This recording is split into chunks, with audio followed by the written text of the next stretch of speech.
Hey guys, on today's video, I'm going to teach you how to handle this iPad. So we're going to go over the manual.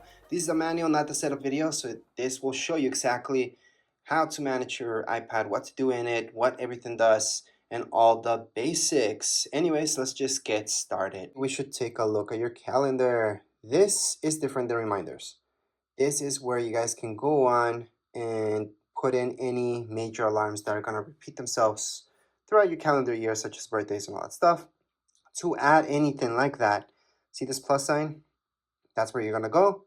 Type in birthday, for example. Then if it's a birthday or anything like that, you guys most likely will choose all day. And most likely you want an alert 1 day before. You can add a second alert 2 days before, 1 week before, or on the event, depends.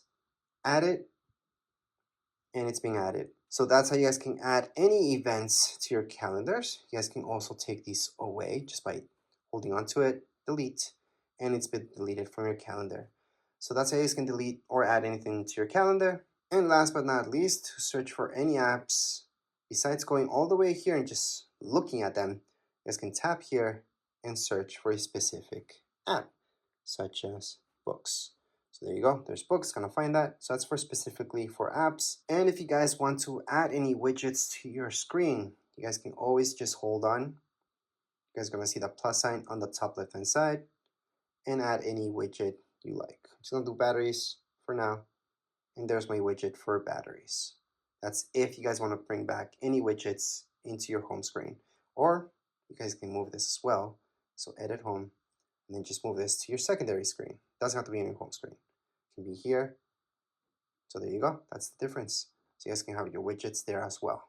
Obviously, you guys can delete this at any point in time just by holding on, minus sign, remove, done, or just click away and you're done. But anyways, this was a quick manual for your iPad. Doesn't really matter which iPad you guys have. This will apply for all of them. If you guys have any questions, comments, you guys can write down here in the comments area. Don't forget to subscribe and like. Thank you.